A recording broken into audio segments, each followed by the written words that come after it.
The goal is to really increase awareness around myopia. The prevalence is certainly increasing. We see that in our practice and the mountains of research that's being done on it. And because of our knowledge of myopia, rather than just being a nuisance because you can't see clearly, uh, if you allow myopia to get to a point where it's considered to be high myopia, so people who are sort of minus 550 and above, and what's coupled with that is that they have a much larger eyeball. Well, that results in effectively the tissue in the eye not being healthy when you age, and so you're high risk of eye disease like glaucoma and macular problems and retinal detachment. And so, any degree of myopia starts to increase your risks on those things. But the biggest concern is when you get up into high and very high degrees of myopia. And so, if we have a look at the reasons why we think it's becoming an epidemic, then we've got to create a lot more sort of awareness from a public health point of view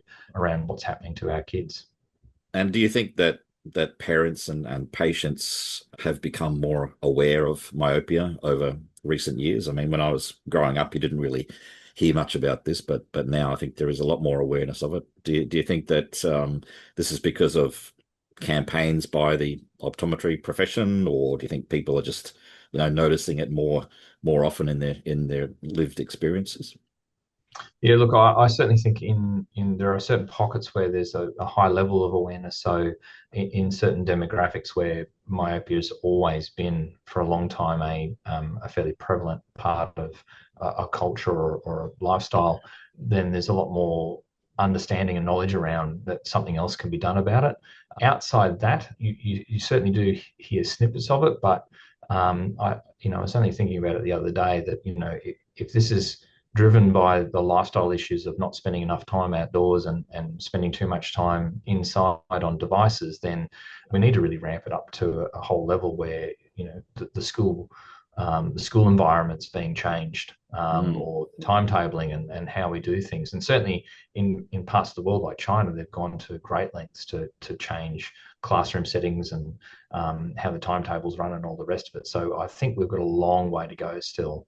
In Australia, it probably we don't have the same level of prevalence as elsewhere. So it's probably from us because we have a sort of a natural outdoors lifestyle, and we're not living as big a built environments as people in other countries.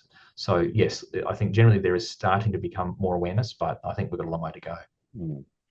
Have you noticed that parents are asking you about specific treatments earlier than before? I have populations of parents who are on the front foot because of their own personal history. Mm, And so we're often getting kids checked as a precautionary check just to make sure everything's okay. And there are certainly families who are quite diligent at bringing kids back who, we might have one child who's becoming more myopic, but the other one isn't, but the other one is still getting regular checks because of concerns around it. We still do get, and I'm still surprised that we still get people coming in who are wearing sort of more standard corrections. And it's only that they found us that standard correction that they started with has increased dramatically and it's worried them. And that's when they've started questioning what else can be done. So it's still a bit of a mix. okay.